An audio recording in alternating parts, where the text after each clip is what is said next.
उत्तर प्रदेश के एक छोटे से गांव में, जहां सुबह सूरज की पहली किरण खेतों पर पड़ते ही लोग अपने काम में लग जाते थे, वहीं एक लड़का रहता था, रामू। रामू का घर गांव के किनारे था।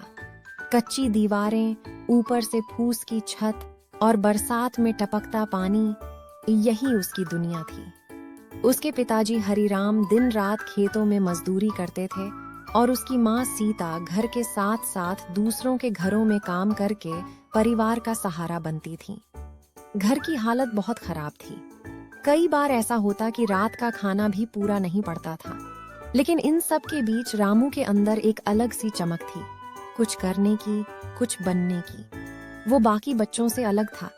जब बच्चे खेलते थे, तब रामू आसमान की तरफ देखता और अपने सपनों के बारे में सोचता रहता। एक दिन उसके मन में सवाल उठा, ये बिजली कैसे आती है हमारे घर में? उसी दिन उसके अंदर सीखने और समझने की चाह और भी बढ़ गई।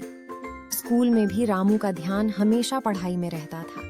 एक दिन जब मास्टर जी ने बच्चों से उनके सपनों के बारे में पूछा, तब रामू ने भी अपने दिल की बात बताई। मैं इंजीनियर बनूंगा।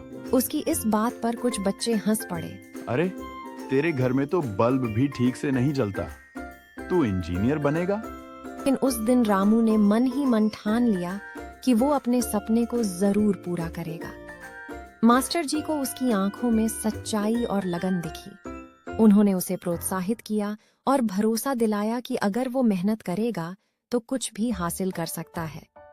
इसके बाद रामू ने अपनी पूरी ताकत पढ़ाई में लगा दी। उसके पास किताबें पूरी नहीं थीं, लेकिन वो दूसरों से मांग कर पढ़ता था। स्कूल के बाद भी उसे कई बार काम करना पड़ता था ताकि घर में थोड़ी मदद हो सके। दिन भर की थकान के बाद भी वो रात को पढ़ाई करता था। घर में बिजली की समस्या रहती थी, इसलिए वो मिट्टी के दिए की हल्की रोशनी में पढ़ता था। चारों तरफ सन्नाटा होता और एक छोटा सा दिया उसके सपनों को रोशन करता रहता। समय बीतता गया और मेहनत रंग लाई। जब 10वीं का रिजल्ट आया तो रामू ने पूरे जिले में पहला स्थान हासिल किया। ये खबर पूरे गांव में फैल गई और लोग हैरान रह गए। जो लोग पहले उस पर हंसते थे, अब वही उसकी तारीफ करने लगे। उसके माता पिता की आंखों में खुशी के आंसू थे।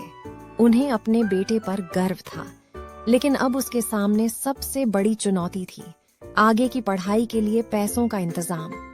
घर की हालत ऐसी नहीं थी कि वो शहर जाकर पढ़ सके। कुछ समय के लिए रामू चुप हो गया, लेकिन तभी उसके जीवन में एक नई उम्मीद आई। उसके मास्टर जी ने उसकी मदद करने का फैसला किया। उन्होंने गांव के लोगों से बात की।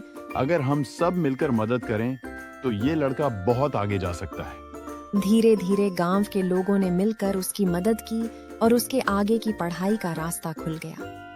रामू शहर गया, जहां उसके सामने एक नई दुनिया थी। शुरुआत बहुत कठिन थी। रहने के लिए छोटा सा कमरा, सीमित खाना और चारों तरफ अजनबी लोग। कई बार उसे अकेलापन महसूस होता था और कई बार हालात उसे तोड़ने की कोशिश करते थे।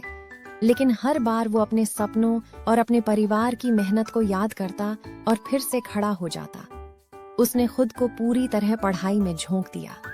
दिन रात की मेहनत के बाद आखिरकार उसने इंजीनियरिंग की प्रवेश परीक्षा पास कर ली। यह उसके जीवन का सबसे बड़ा मोड़ था। कुछ सालों की और मेहनत के बाद वो एक सफल इंजीनियर बन गया। अब उसकी जिंदगी बदल चुकी थी। उसके पास एक अच्छी नौकरी थी, सम्मान था और एक नई पहचान थी। लेकिन उसने कभी अपने गांव और अपनी जड़ों को नहीं भुलाया। एक दिन वो अपने गांव वापस लौटा। उसने सबसे पहले अपने स्कूल में बिजली लगवाई, बच्चों के लिए नई किताबें दिलवाईं और पढ़ाई के बेहतर इंतजाम किए। अब गांव के लोग अपने बच्चों को उसकी कहानी सुनाते थे और उन्हें प्रेरित करते थे। देखो रामू को, अगर वो कर सकता है तो तुम भी कर सकते हो।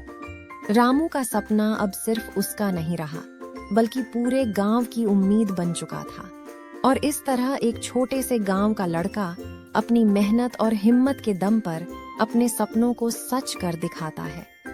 यह कहानी हमें सिखाती है कि हालात चाहे कितने भी कठिन क्यों न हो, अगर इरादे मजबूत हों और मेहनत सच्ची हो, तो कोई भी सपना अधूरा नहीं रहता।